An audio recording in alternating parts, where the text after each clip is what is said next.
হাইকোর্টে আছেন সহকর্মী আফজাল হোসেন, যাচ্ছে তার কাছে। আফজাল, সব আসামি তো খালাস পেলেন, কিন্তু এই মামলার বিচারিক প্রক্রিয়া পরবর্তীতে আসলে কিভাবে হবে সে বিষয়ে সবশেষ কি জানতে পেরেছেন?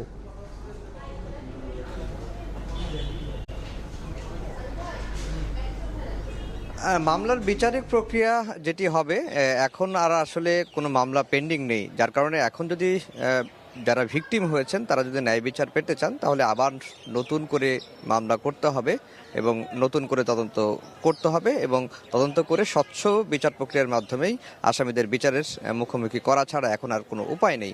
আর আজকের যে রায়কে নিয়ে অনেকেই নানাভাবে ব্যাখ্যা করছেন। কেউ বলছেন যে 21শে আগস্টের গ্রেনেড হামলা তাহলে কি হয়নি।